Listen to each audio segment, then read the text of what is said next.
number 3 was definitely tricky. So on number 1, hopefully you just take the square root of both sides, and when you take the square root, you get the positive and negative. Because positive 4 squared is 16 and negative 4 squared is 16. All right, on this one, we take the square root of both sides. The square root of 24 breaks down into 2 roots of 6. So when we move the 3 over, our two answers are 3 plus 2 roots of 6 and 3 minus 2 roots of 6. Now, on Friday, we talked about factored form, also known as intercept form. And in the book, it called the intercepts P and Q. Did you guys catch on to that? Yes. All right. So if we took this and we factored it, our A in this case would be an understood 1, because there's no GCF. And this would just factor, and we would get the zeros are 1/2 and 5. So if we were to try to graph it that way, we'd start over here at 1/2, we'd start over here at 5, and the axis of symmetry is always halfway in between, so it's a little ugly here. It's a decimal, but it's 2.75. Now we can plug the 2.75 back into the factored form or back into the original standard form and get the y at the vertex as negative 10.125 and do a little sketch. And we could also write it in vertex form. Any questions about number 3? Yes, sir. What if on the f of x, what if there was like a number that wasn't 1, like 3 in front of 2x minus 1? Would you just distribute it? Like a 3 here? Oh, wait, never mind. Oh, a 3 It's here? the same thing. A 3 would cause it would cause a different kind of stretch. Okay, let's take a look at the homework. As I was walking around, some of your homework looked good. Some of it looked like you were just trying to get credit for your 2 points. So, we do have a test coming up on Friday, and I test for understanding. So, as we're going over the homework, make sure you have good understanding. So this first one, you should have factored to x plus 5 times x plus 1. So my x-intercepts were negative 5 and negative 1. My vertex would have to be halfway in between, which is negative 3.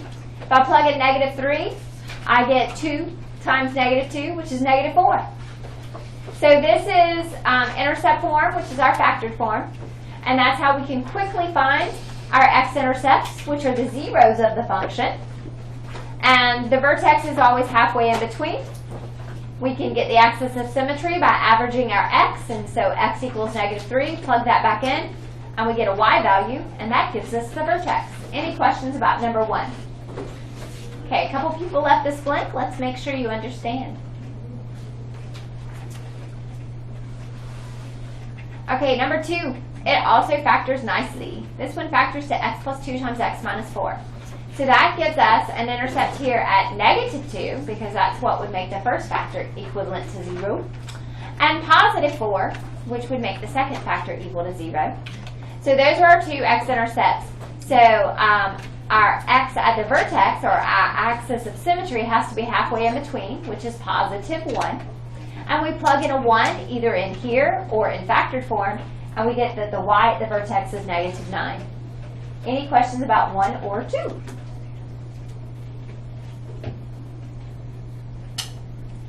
Cool. All right, number 3, we did have a coefficient here, and we can actually factor it out of every single term. Did you see how that 2 factored out nicely? And that 2 is going to tell us when we go to graph it that our moves are being doubled. So this factors to x minus 3 times x minus 1, which means we have x-intercepts at positive 1 and positive 3. And our vertex is halfway in between, so it's at where x equals 2. Plug in the 2 and you get y is negative 2. Any questions about number 3? Okay, number 4, we're factoring out the negative 3, and then factor some more. That gives us our x-intercept. Because it's negative, we know it's opening down. We know our x is 4 at the vertex, because that's halfway in between 3 and 5. And when we plug in 4, we get out 3, and it opens down. Are they mowing? Maybe. Yeah. I hear something. Y'all hear it too. I know you It's can like a tell. slight Sure. buzzing. It's a buzzing. Are they sawing? Something's going on. It must be from the other resort. Maybe it is. Maybe it is. Okay. All right, this one. If we factored out the GCF, if we factored out this leading coefficient, then we get negative 0.02x times x minus 45. So every time we come up with factored form, that gives us the zeros. So we have an x-intercept here at 0 and an x-intercept at positive 45. That's how we can start this problem. Then we know our vertex is halfway in between, so it's where x equals 22.5. Plug that back in and you get your y. So now that's good enough. That gives us enough points to get a nice shape of the graph. Weed eating? Okay. Yes. I wasn't entirely sure how to factor a, so I had negative x parentheses 0.02x minus 0.0. Okay, and you got the same thing Yeah. when you solved. All right. Now, and then were you okay to get the vertex and everything else? You're good. Oh, yeah, I there? got it. Okay, a lot of people left D blank, and this one's interesting. It's talking about we are in a football game and we're kicking a field goal, and this function models the kick. So, if we're having to kick from a distance of 40 yards out, will our ball make it over the goalpost? That's the question. Well, the goalpost is 10 feet.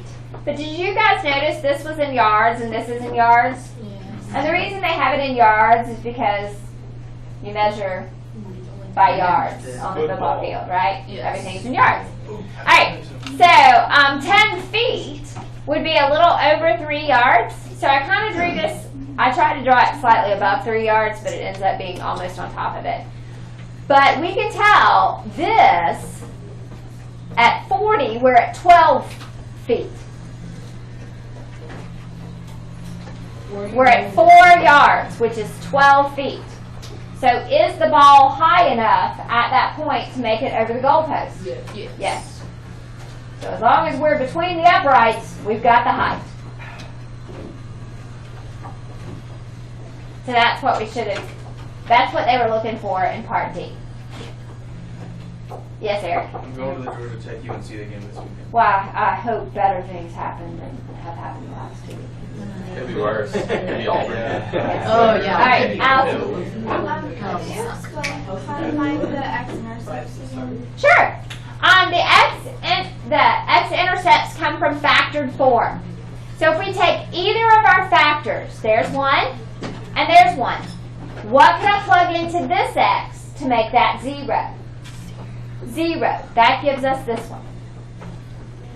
Now let's look at the second factor. What could I plug in for that x that would make that equal 0? 45. That's my second x-intercept. And that's where those come from.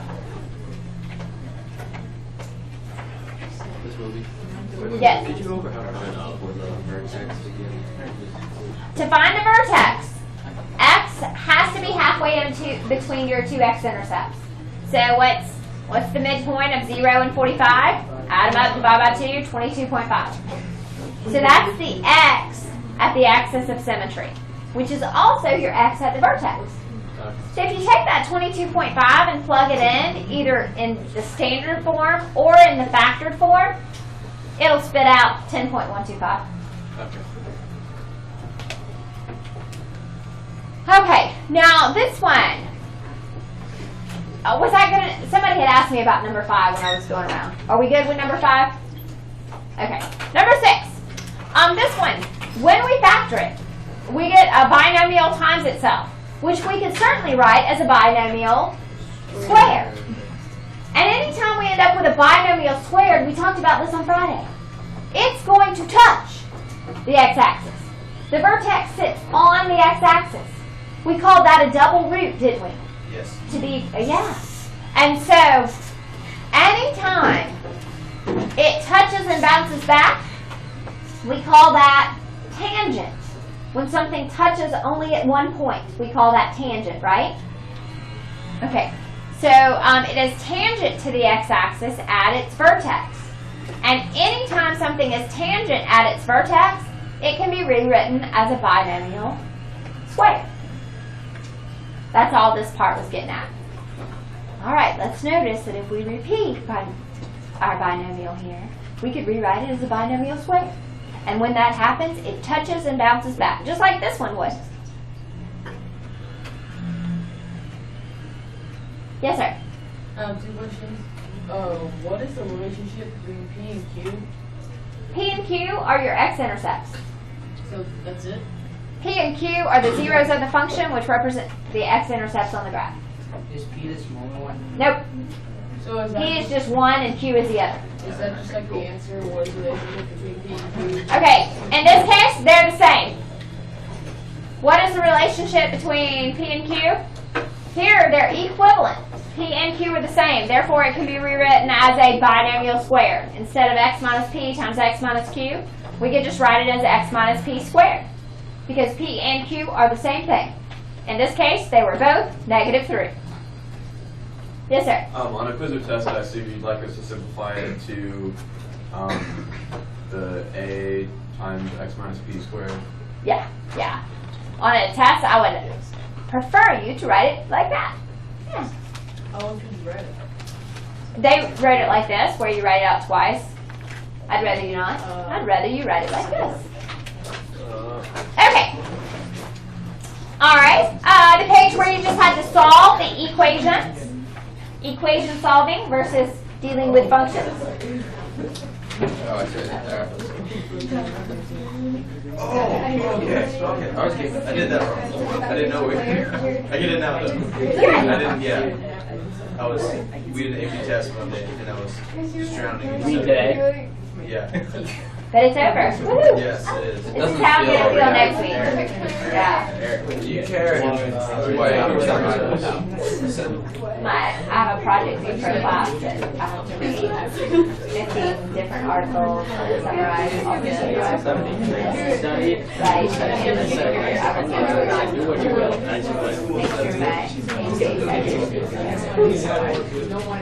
That's okay. Maybe I'll learn something. There's always something. You don't care if you're playing decimal or fractional, do you? I do not. Is this the Newport test? Yeah. Friday, one day is going to be multiple choice. The other day is like free response, show your work, graph, that kind of thing. This week? So, Is this yeah, we start Friday, we finish Monday. So Miss Morgan and I are meeting 6th period today to discuss which part is which day and when you can use your calculator and when you can't. Okay. Just second for all of it. Do you have a process on the test that reduce decimal fractions? If it's a terminating decimal, I don't really care. If it's a decimal that like, if your decimal was 0.6 repeating, I'd much rather you write that as 2/3. Yes, Allison. What is the root? The roots are the solutions to an equation. That's another name for solutions to an equation. So if you solve an equation, you're finding the roots. Diana? Could you go to Number 10. Okay, so number 10 was one where we had to set it equal to 0. And because it does not have a linear, I could just move the constant over and divide by the coefficient. Easiest way to solve this one. So I'm going with that method instead of factoring. And so here I would get the -4.48 divided by -0.08 gives me 56. And then when I take the square root, normally I would write plus or minus, but this is dealing with time. So the negative time made no sense in context of the problem. So we threw out the negative and we just went with a positive. And we're going to have to give an approximate time here because, you know, we were talking about this last period. If I went to Home Depot and asked for 2 roots of 3 feet of chain, could you please cut me 2 roots of 3 feet of chain, please? Well, that's stupid. It makes no sense in context of what I'm going for. So I would want to ask for that differently. Can I please have 3.5 feet of chain? And then they could probably cut that. Yes. Could you scroll back up? Yeah. gonna start asking for people for something that. Two reasons. You know, if you find somebody that actually knows what you're talking about, you really need to share that with me. It would make my day. So just keep asking people until. Like, can you No. No, can you get somebody else? Okay, sure. No. Get the Department of like. No, because there was one day when I was having, I needed 2 and 3/4 yards. Oh. I taught a math lesson. I did. Yeah. Okay. Alright, so, yes sir. I was just gonna say what's the answer. You didn't have to do 1 and 2, so I didn't give you the answer. It was 3 through 10. You were seeking a little extra knowledge there, Ben. Alright, so guys, we have several tools in our toolbox for quadratics. We know standard form, we know vertex form, we know factored form, which is called intercept form. So we have 3 different forms of equations that we can now deal with.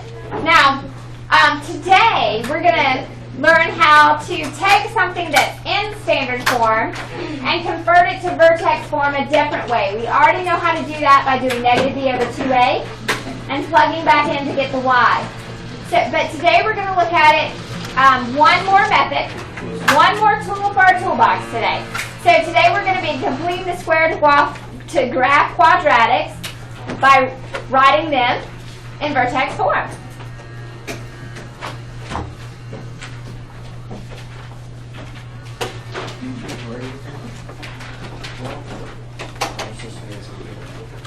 Okay, and you guys are just gonna like this. That's all there is to it. Is it easier than the other way? I think you're gonna think so. Yeah. Well, the other way's super easy, so how can this be any easier? Oh, fabulous. Okay, so what we're gonna do is we're gonna put it in vertex form. And guys, vertex form has a binomial squared in it, doesn't it? Yeah. Okay. To factor and get a binomial squared, didn't we have to start with a perfect square trinomial? Sure. Yes. Okay. So, if we are going to complete the square, what we're doing is we're creating a perfect square trinomial. We don't have one right now, but we're forcing it into that form. It's not hard. Okay. Before I jump into this problem,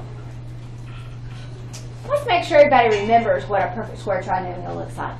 If I gave you x squared minus 12x, and we had to fill in the blank, what would turn this into a perfect square trinomial? Now, remember this is always double a product. So what number did I double to get the 12? 6.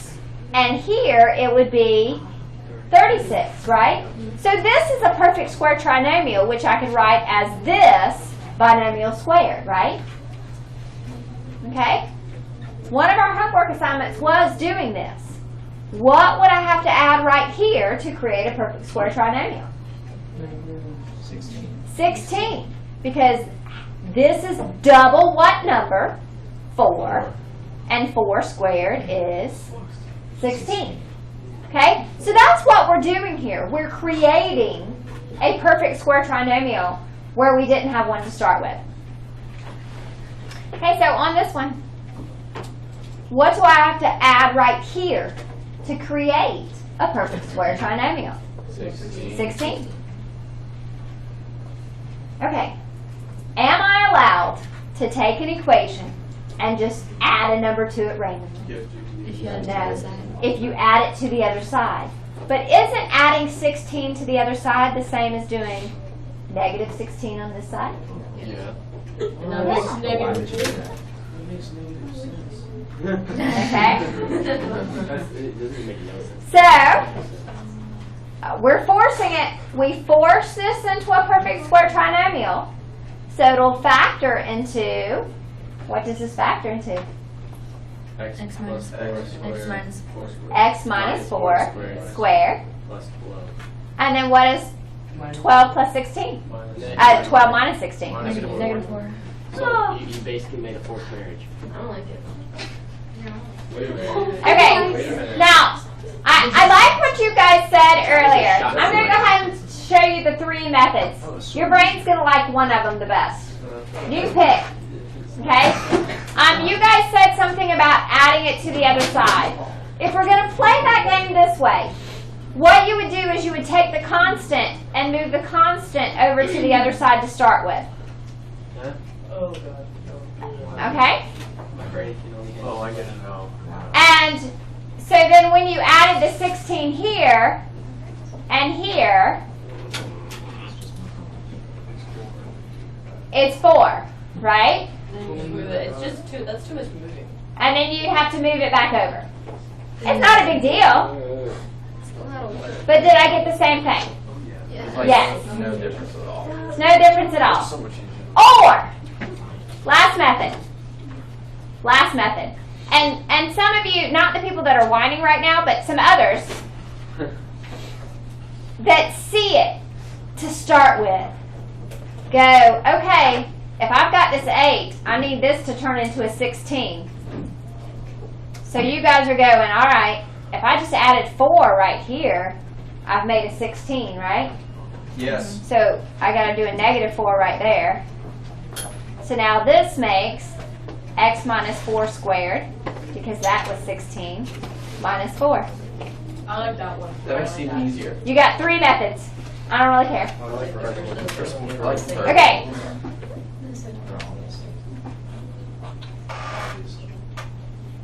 I'm probably going to work with the first method. Yeah. Thank you. But I like all 3. And my brain goes from one to the other depending on what I see when I look at the problem. Do we do that? Okay? So, we're going to do several of these so that they do make sense. I know the first time you see something, it doesn't completely sink in. So we have several examples we're going to do today. All right, so if we look at this, we are trying to create a perfect square trinomial. So what has to be added here to create that perfect square trinomial? 25, because half of 10 is 5, and 5 squared is 25. But I can't introduce a number to an equation that wasn't there before. I have to keep it balanced. So if I add it here, I can subtract it over here.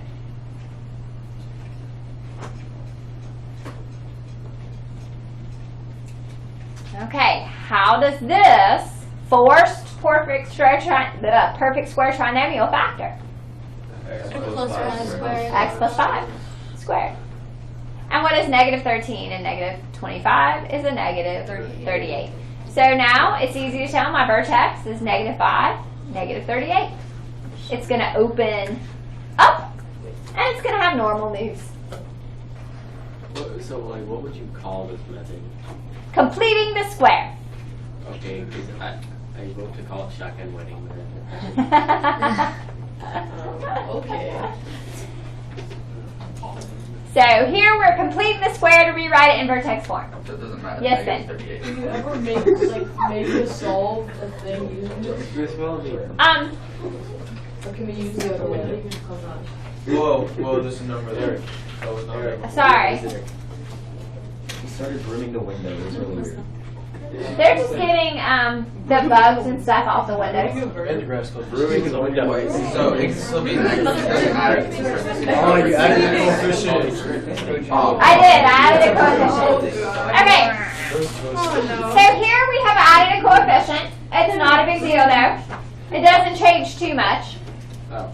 So we have h of x equals 2x squared minus 8x plus 3. Take a moment and write the problem, and then we'll talk about our approach to this one.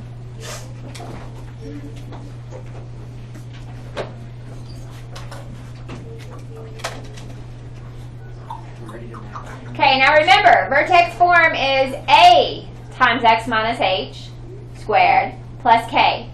So if there is a leading coefficient, it has to be factored out before I write it as a binomial squared, doesn't it? Yeah. So I got to factor out that too.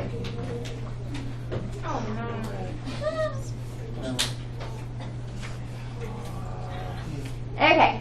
Now, I don't want to factor out the 2 and the x because I'm trying to make a perfect square trinomial. And if I factor out the GCF, an x would come out too. But that wouldn't help me make a perfect square trinomial. So I only want to factor out the coefficient because that's what gets factored out. So this leaves me with x squared minus 4x now, doesn't it? Okay. So what do I add here? 16. 8. No, it's just 4. It's 4. What? Because half of 4 is negative 2, and negative 2 squared is 4. 4. Yes. So you always take half and square it. Now, those of you that were talking about 8 aren't far off track, because I really added a value of 8, didn't I? So what has to go here to keep it balanced? Negative 8. Negative 8. Because of the coefficient, I have to subtract 8 to keep it balanced.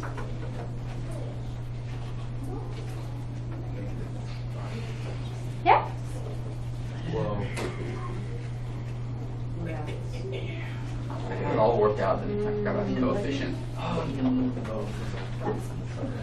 Okay, do y'all want to do one more together and then do this you try? Yes. Okay. I'm ready. We're ready. Okay, if you're ready, you just start trying. If you're not, then I'm going to silently walk through this one.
Okay, those of you that tried it, did you get it right? Yes. And those of you that watched, does it make sense?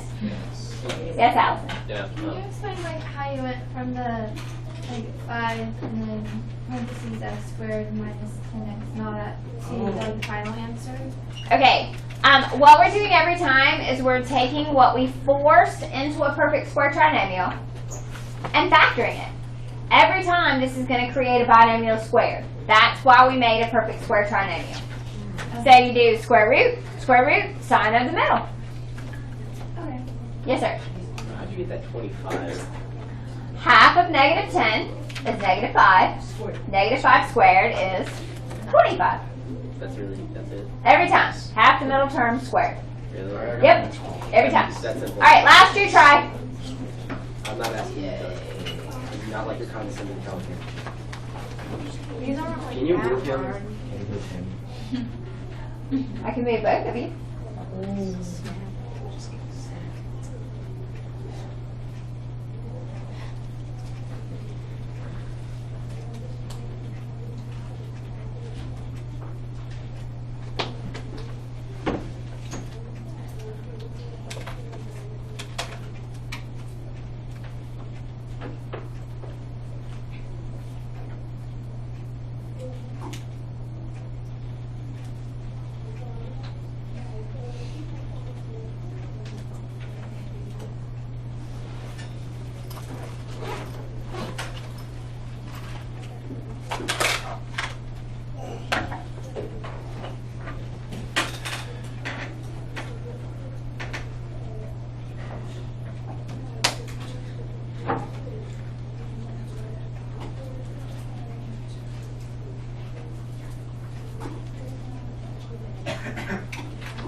All right, how did I do? I did well. Did you do well too? Awesome. Okay, so we get it? Yes. All right. Now we're going to look at a method for solving quadratic equations. A method. My favorite one we'll research after this test, quadratic formula. But right now we're going to look at a method. And so this is for solving quadratic equations by completing the square. Now this works nicely when you already have a binomial squared. Or, in this case it works nicely because this is a perfect square trinomial, isn't it? It is. I don't have to do anything. I don't have to add anything. It's all there. Okay? So, I would write this as x plus 5 squared. Now, this time it's not a function. It's an equation. And I'm solving to get the roots. What do roots mean? Solutions to an equation, right? Yeah. All right, so what am I going to do here? Take the square root of both sides. And you get positive and negative. This is not in a word problem context, so we do get plus or minus. 27 breaks up into 3 roots of 3.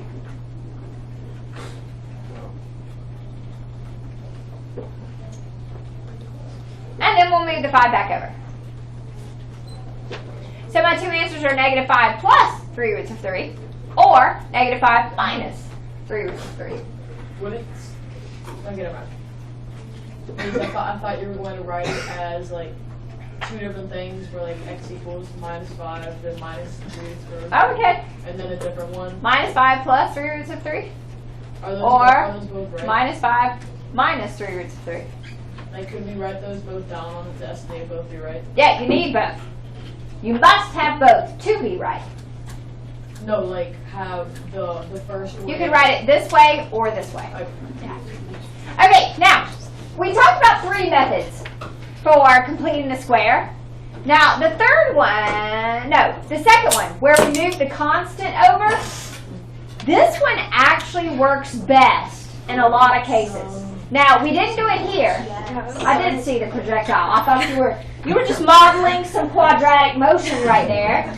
She was testing the effect of gravity on an object over a certain amount of time. It was the chaplain problem. Yeah.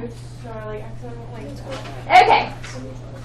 So, it is, I think it's simplest in this case, when it's not a perfect square trinomial to start with, to take that constant and move it to the other side. Definitely not the only way to do it, but I really think it's the easiest. So we'll go with that. And so now, what do I need to add here to create a perfect square trinomial? 36. Half of 12 is 6. 6 squared is 36. But now that I have it on 2 different sides of an equation, to keep it balanced, I can just add the 36 over here. Got it? Different color pencil. So you have to subtract it. Here. I'm good. I'm just Okay. thinking out loud.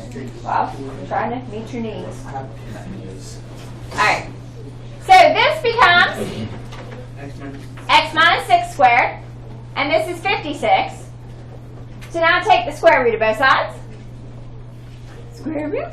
Square root. Oh, plus or minus. I drew in the square root to solve the problem. Alright, this breaks down into 4 times 14. So it's 2 roots of 14. I bet that's for you, Valen. And then we'll move the 6 back over. Hello. I'll be happy to. Thank you. All right, bye-bye. Bye, kiddo. Alright, and so we'll move the 6 over, so our answers are 6 plus 2 roots of 14, or 6 minus 2 roots of 14. You can write it as plus or minus.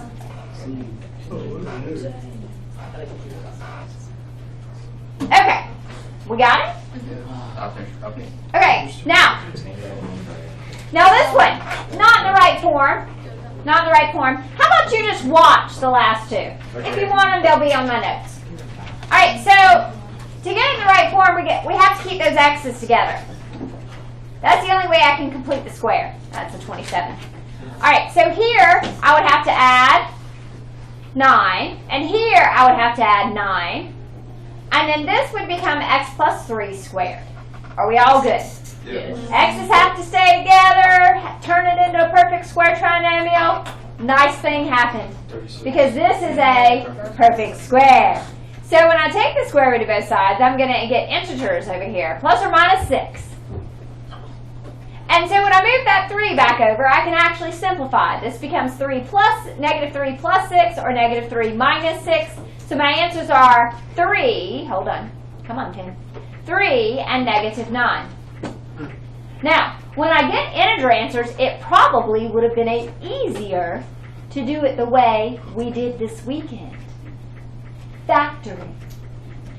Wouldn't it? Doesn't this factor to x plus 9 times x minus 3? And wouldn't x have been negative 9 or positive 3? Yeah. See? You get to pick. We have so many ways. Oh no, this brings happiness and joy. I'm always going to pick the wrong way and take way too long. That'd be a problem. Alright.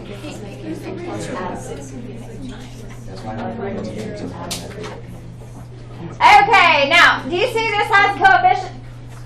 Yes, it is. And because it's an equation, not a function, because it's an equation and not a function, we can just do that, can't we? Yeah. Because when it was a function, we had a y over here, and dividing y by 2 didn't make much sense. But since it's an equation, we can just divide that 2 out. And so here we get x squared plus 4x equals 6. We'll complete the square by adding 4 to both sides. We get x plus 2 squared equals 10. Take the square root of both sides. 10 does not simplify. So we get x equals negative 2 plus or minus the square root of 10.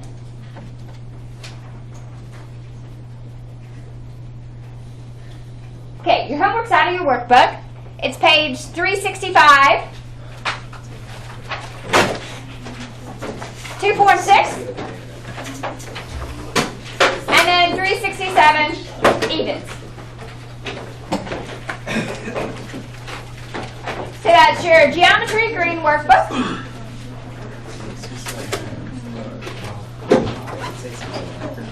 So we discussed the way we